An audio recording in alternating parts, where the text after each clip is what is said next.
দেখতে পাচ্ছেন আমরা যে কাকু আমাদেরকে এই কচ্ছপটি দিয়েছেন, তিনি সংগ্রহ করে দিয়েছেন। তা কচ্ছপটি এখানে নিয়ে এসেছি আমি আবারও সেই আমাদের যে বনেশ্বর মন্দির, শিব মন্দির।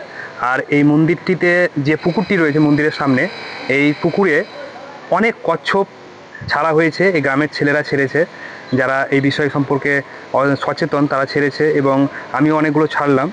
আর আগামীতেও ছাড়বো, আজকেও এটা ছাড়বো। আর উনি জল দেখে কচ্ছপটি দেখতে পাচ্ছেন অনেকটা অ্যাগ্রেসিভ দেখাচ্ছে, মানে উনি তার সাধারণ পরিবেশে এবং স্বাভাবিক পরিবেশে যেতে চাইছে। তাই আমাদের এটা কর্তব্য, কারণ আমরা চাই এই সকল প্রাণীগুলোকে বাঁচিয়ে রাখতে। আর এই সামনে শীত রয়েছে, প্রচুর কচ্ছপ এখন জমিতে ধান কাটার পরে উঠবে। সেই কচ্ছপগুলো যদি পান তাহলে আমাদেরকে দেবেন, আমরা চেষ্টা করবো এই পুকুরে ছাড়া। আর এই পুকুরেই বেশি করে ছাড়বো, কারণ একটি পুকুরে ছাড়লে অনেকগুলো কচ্ছপ প্রজননটা বাড়বে, অনেক সংখ্যাটা বাড়বে। আর আমরা চাই কচ্ছপের সংখ্যাটা বাড়াতে, কারণ এটা যেহেতু বিলুপ্ত হয়ে যাচ্ছে দিন দিন।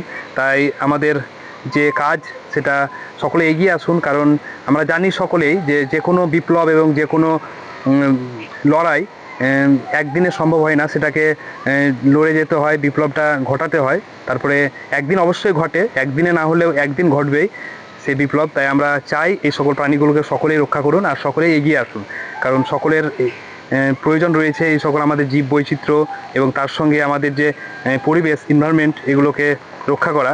দেখতে পাচ্ছেন জলটা দেখতে পেয়ে তিনি খুব অ্যাগ্রেসিভ, মানে ও চাইছে যে স্বাভাবিক পরিবেশে ফিরে যেতে। তা আমরা চাই তার স্বাভাবিক পরিবেশে ফিরে দিতে। জল দেখতে পেয়েই দেখতে পাচ্ছেন অনেকটা আনন্দিত, কারণ এই যে আনন্দ, এটা সত্যি আমাদের কাছে অনেকটা অনেক দিন থেকে হয়তো তিনি সংগ্রহে ছিলেন। যা